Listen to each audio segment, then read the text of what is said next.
혜시야, 예뻐. 아이고, 예뻐. 예뻐. 혜시야. 손과 발을 물고 뜯고 맛보고 즐기는 우리 고양이 때문에 고민이신가요? 저와 헬빠도 헬씨가 아기 고양이 때 자꾸만 손발을 물어 이불 속으로 손과 발을 숨기며 도대체 왜 무는 건지 어떻게 해야 물지 않을지 고민이 많았던 적이 있었는데요. 그래도 다행히 헬씨가 무는 이유들을 알게 되었고 무는 행동들을 올바른 방법으로 교정한 이후에는 의사표현으로 사용하는 것 이외에는 물지 않고 세게 무는 경우도 없어 걱정이 사라졌답니다. 이번 영상에서는 상황별 고양이가 무는 이유들과 고양이가 무는 경우 어떻게 해야 하는지에 대해 이야기해 보려고 해요. 고양이가 자꾸만 물어 고민이시라면 이 영상을 끝까지 시청해주세요. 모든 고양이들은 무언가를 깨무는 습성이 있고 사냥 본능이 있기 때문에 움직이는 물체가 보이면 본능에 따라 깨무는 행동을 하게 됩니다. 만약 사랑과 지갑으로 열심히 키운 고양이가 집사를 문다면 서운한 마음보다는 어떠한 이유로 고양이가 물게 되었는지 상황을 파악하고 그 행동을 제어해주거나 무는 행동이 발생하지 않을 방법을 찾는 것이 무는 행동을 억제하는 것에 훨씬 효과적입니다. 사람도 말을 배우기 전인 어린 시절에 내 마음을 알아주지 못하는 엄마에게 우는 것으로 본인의 요구를 표현하듯 고양이도 사람과 언어로 소통을 할 수 없기 때문에 울거나 무는 행위를 통해 의사소통을 사람에게 전달합니다. 어렸을 때 약하게 간지럽히듯 무는 일도 있지만 귀엽다고 고양이가 무는 것을 받아주고 고양이에게 무는 행위를 계속 허락하다 보면 이게 습관이 되고 다 성장하고 나서도 훨씬 더 강한 이빨과 턱 힘을 이용해 생명의 위협을 줄 수 있기 때문에 어렸을 때부터 고양이의 의사소통 방식을 무는 것이 아닌 다른 방법을 사용할 수 있도록 고양이에게 교육을 해주시는 것이 정말 중요합니다.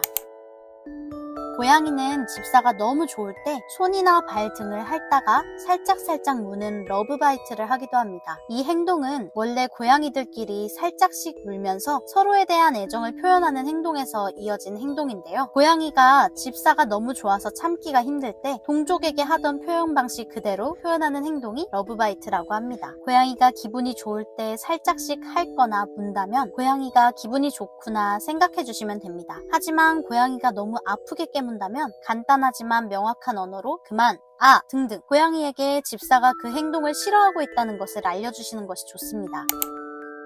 고양이는 분명 자신을 만져달라고 와놓고 만져주다 보면 갑자기 손을 왕 물어버리기도 합니다. 많은 집사님들이 황당하고 어이없는 고양이의 행동으로 뽑는 이 행동은 고양이의 입장에서는 상당히 타당한 행동입니다. 고양이는 분명 집사의 손길을 원해서 집사를 찾아옵니다. 부드럽고 기분 좋은 집사의 손길에 고양이는 노곤노곤해지죠. 하지만 생각보다 고양이가 원하는 손길은 잠깐이고 집사가 고양이를 만지는 시간은 고양이가 생각한 시간보다 깁니다. 이때 고양이는 바로 물지 않을 거예요. 분명 몸으로 신호를 보냅니다. 꼬리를 탁탁 털면서 기분이 나쁘다는 표현을 하죠. 하지만 고양이가 아무리 표현해도 떡 주무르듯 계속 만지는 집사의 손길은 고양이의 심기를 매우 불편하게 하죠. 참을 만큼 참은 고양이는 더 이상 참아주지 않습니다. 한순간 집사의 손에는 두 개의 빵꾸가 나는 거죠. 고양이를 만질 때에는 고양이를 잘 관찰하면서 고양이의 심기가 불편하지는 않은지 확인하며 만져주시기 바랍니다.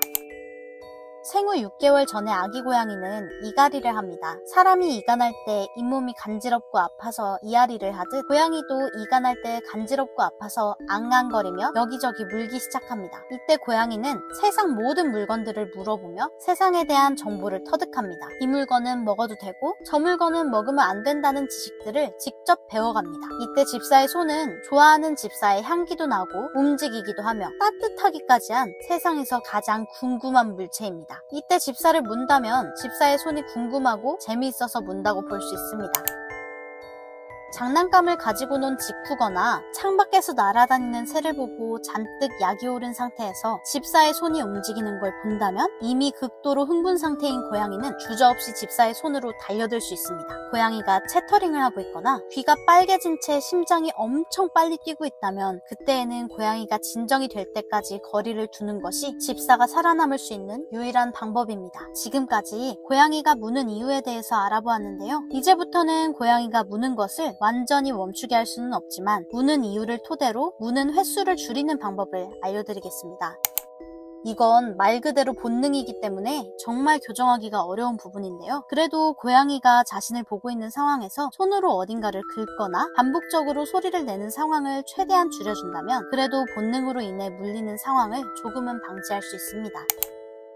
고양이는 우는 것으로만 의사표현을 하는 것이 아닙니다. 그 전에 집사에게 의견을 표현하기 위한 움직임들을 많이 한 후 그래도 전달되지 않을 때 우는 행동을 최종적으로 하는 것입니다. 고양이가 하는 행동을 주의 깊게 보고 원하는 것이 어떤 것인지 하나씩 해결해 주다 보면 최종 수단인 물기까지 가지 않을 수 있겠죠? 이건 정말 저지하기 힘든 행동인데요. 그래도 고양이가 너무 세게 러브바이트를 하는 것 같다면 더 심해지기 전에 저지를 해주셔야 합니다. 고양이가 물었을 때 물린 손을 고양이의 입 안으로 더 집어넣으면 당황한 고양이가 손을 놓게 됩니다. 이런 상황에서 코를 때리거나 물을 뿌린다면 빈정이 상한 고양이는 집사에게 러브바이트는커녕 미워하는 감정으로 더 물 수 있으니 부드럽고 조용한 방법으로 고양이에게 이 행동이 옳지 않다는 것을 알려주시는 것이 좋습니다. 고양이는 집사가 자신을 너무 과하게 만진다는 생각이 들 때 대부분 다른 표현들을 하다가 마지막에 무는 것을 선택하기 때문에 고양이가 꼬리를 내려친다든지 몸을 피하는 등의 행동을 한다면 쓰다듬는 행동을 멈추고 애초에 고양이를 쓰다듬는 시간을 짧게 여러 번 가진다면 물릴 일이 적어집니다. 생후 6개월 전에는 이가 자라는 고통으로 인해 집사의 손을 무는 행위를 하기도 하는데요. 이때 장난감이나 사냥놀이를 통해 고양이의 집중을 옮겨주면 고양이도 아픈 것을 잠깐 잊고 이갈이 시기를 넘길 수 있을 거예요. 고양이가 과하게 흥분했을 때에는 진정이 될 만한 노래를 틀어주거나 조명을 어둡게 해주는 등 흥분한 고양이를 진정시킬 수 있는 방법을 취해주신다면 금세 고양이가 진정된 것을 보실 수 있을 거예요. 이렇게 오늘은 고양이가 무는 이유와 무는 횟수를 줄이는 방법을 알려드렸습니다. 오늘도 영상 시청해주셔서 정말 감사드리고 다음에는 더욱 귀엽고 알찬 정보로 돌아오겠습니다. 감사합니다.